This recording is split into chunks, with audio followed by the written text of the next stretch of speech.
Hi ladies and boys, ako si Bay Gamay and welcome back again dari sa tong YouTube channel. Pagkaroon another confession na sad ang atuang basahon. Pero before na ko basahon ang atong confession karon ay kalimot sa pag-subscribe sa mga wala pa nakasubscribe. Ug kung na may mga shoutouts, reaction, i-comment down below lang na siya, kay ato na siyang basahon pohon. Pagkaroon ladies and boys, aniya na ang confession nga atong basahon karon.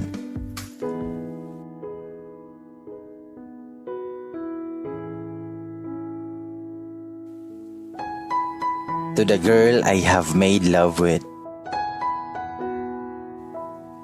Hey, how are you? How have you been? I texted you last night, but you didn't reply. I know it's been years since that rainy night. Since that night nga imong gituyo nga malakanta sa room sa atong university. Since that night nga imong gituyo og tago akong Nokia nga phone para dili ko ka-text.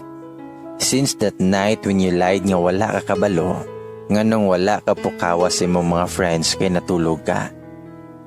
Since that night nga ikaw rasad ang rason nga nung nalakan tang Duha. Since that night when we were both locked up at room 103. Since that night when you give me your everything. And when I say everything, that includes your purity. I admit I was drunk, bantog na ara ko sa lahi nga lingkuranan ning lingkod ug nagduko sa single armchair aron matulog while waiting for our bald professor in psychology that time. When I woke up, it's already 7 p.m. sharp. And I noticed that there's no one in the classroom but this curly-haired girl and I. Pagkapan ako sa kong bulsa para kuhaon akong phone, wala na dito. So I checked my bag for it, pero wala gyapon. Nakapamalikas pa kog ahat. So I stood up and walked past the door to open it kay sarado man. But it surprised the hell out of me nga nalakan siya gikan sa gawas. I shouted. I punched the door and let the sound of it echo down the hallway para na ay makadungog. Para madunggan sad sa mga guard. But no one came. Siguro tungod pod kay kusog na kaayo ang ulan ato nga time. Then I saw you. You seem so relaxed when you woke up tungod sa kalangas akong pagdukdok sa pultahan. I shouted at you para tabangan ko nga mangitag-tabang. But you didn't stood up. Nagsigir kag tanaw nako. And girl, I swear, you freaked me out. I barely even know you. Classmate ta sa upat ka subjects but we were never friends. And I never saw you participating in any of our subjects. You were the silent type kind of person. Although mabantayan ti ka usahay with some random girls I barely knew as well. Sa moto, naglagot kay ko Nimo kay wala man lang ka nag-effort og pangitagway para makagawas ta ato nga room. Pagpangutanan nako kung nabakay cellphone, you simply shake your head and said no. Mura kog mabuang ato. Tugnaw man unta kay gaulan pero gipaningot kog ayo. Kabalo ko nga gitugnaw na ka. Pero nagpa-as if ko nga wala ko kabantay although na ako'y hoodie. I hated you so I pretended that I didn't care. I guess you deserve it though. Who on earth would wear that kind of clothing you were wearing anyway? Nipis kaayo sa nga tanan. But here comes the unexpected. Tungod sa kakusog sa ulan with matching liti-liti og dalugdog, nga magtabon-tabon pa kasi mong dunggan kay makuyaw-kuyawan ka. And here comes the beginning of it all. Nawala ang kuryente. Kabalo ko nga halos wala na kaming ginhawa ato. Even ako nakuyawan sad. You see, kabalo ko nga halukanon ka. Maklaro man kayo look so vulnerable. Plus this room number was the exact number of that famous horror story nga gipasa-pasag chika ni nga school. At first, wala tayo kapansin ha. Bahala ka din ha. We are not close. And we are not even friends nga nung duulan man tikaw i-comfort ba? But damn it, pagdungog na ko nga nagbako na ka, naloy ko nimo. So I did it. I take off my hoodie o gingduol ko nimo. I wrap it up with you o gigakos ka from the back and said, nga okay ra na. Ayaw naghilak please. Duha man ta, naman ko. Sorry na. Di nalagiti ka pasagdaan. Naglagot lang yun ko nimo ganina kay mura ra kag wala. Hilom na, nara ko. And that started everything. Naglagot kay ko kay naabtan na lang og alas 12 sa akong relo, wala paghihapoy card nga nakabantay na mo dito. Hangtod nag-alas 2 na to kapin sa akong wristwatch.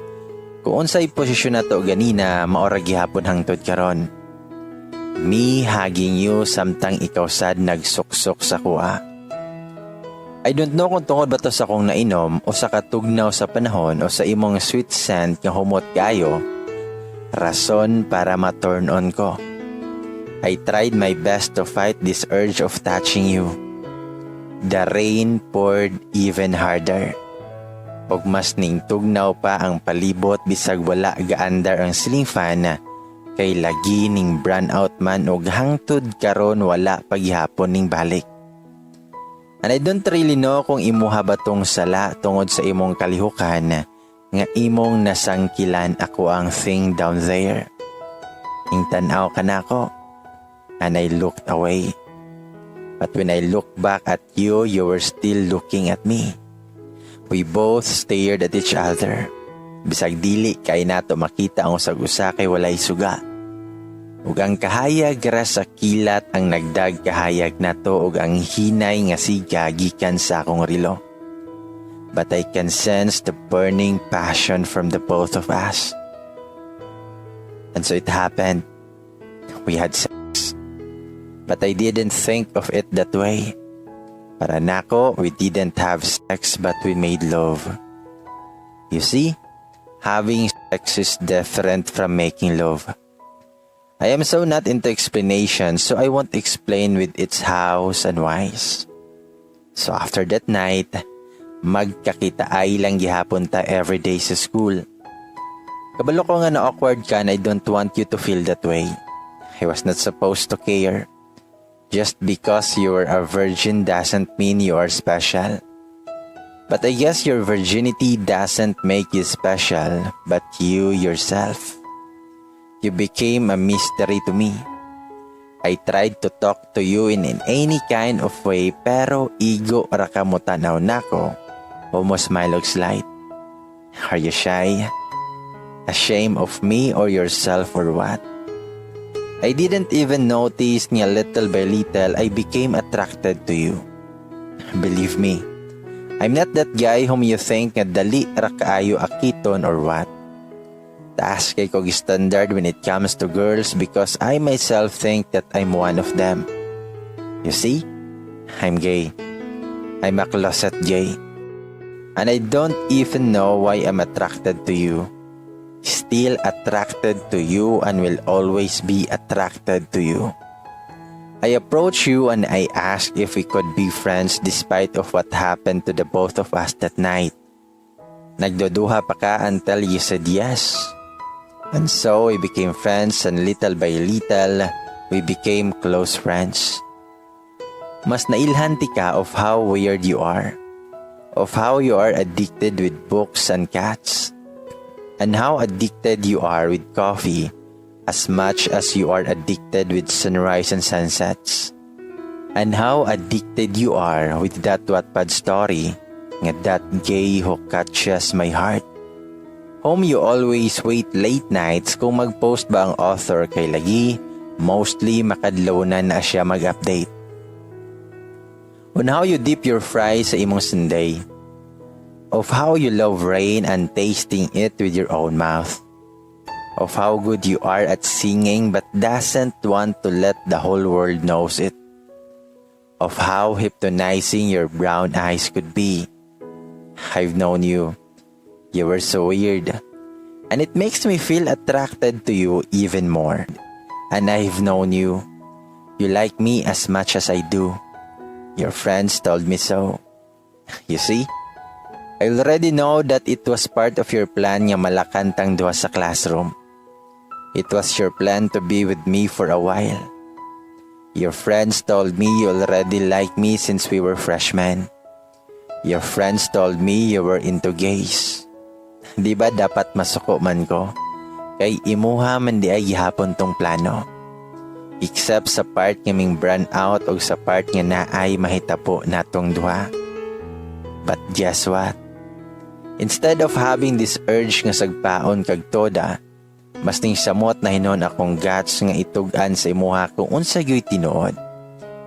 Instead nga maglagot ko nimo, I was happy. Nalipay na hinuon ko nga nabuhat to nimo. You are indeed weird. Yet I find it cute. I always wanted to tell you of how much I like you. But I'm just so scared that you might reject me because I am me. I am gay. I like you not because your friends told me that the feeling is mutual. But I like you because you are you. I'm scared to love you but I cannot help it. It's what my heart wants. I love you but I'm so damn afraid to let it straight next to you. So I decided to just show it off you instead of saying it.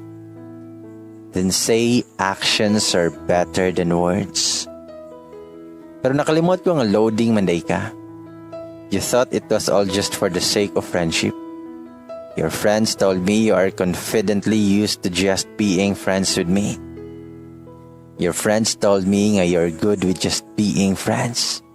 But little do you know, I cared for you not just as much as normal friends do. I don't want to be just your gay man friend. Not anymore. So here I am now, confessing. I don't even know kung ma-post o mabasa ba ni, but I hope so.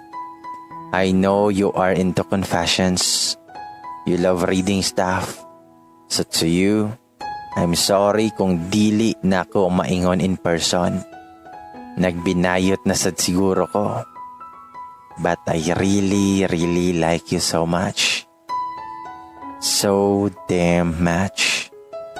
I don't need to say who your name is but I know nga makaila na ka kung kinsa ka once mabasahan ni mo ni.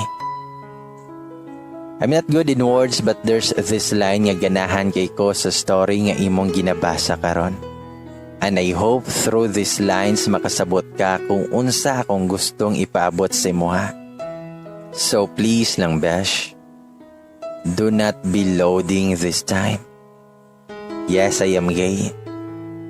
I wear concealer and stuff. My eyebrows are always on flick than yours.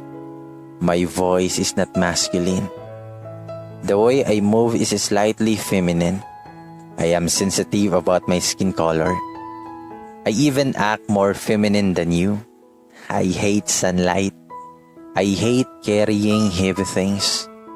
I don't even have the abs yet I love seeing them with other males.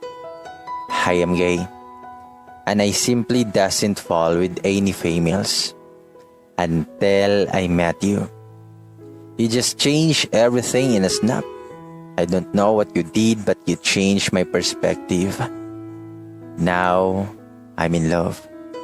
In love with a female. In love with you.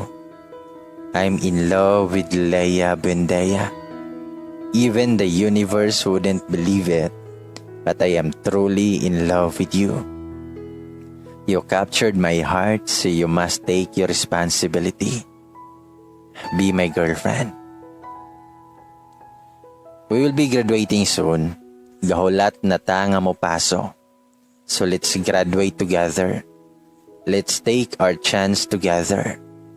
Let's fulfill our dreams together. Let there will be an us to keep us both staying together.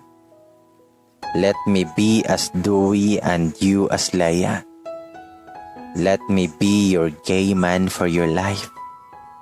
At least let me be.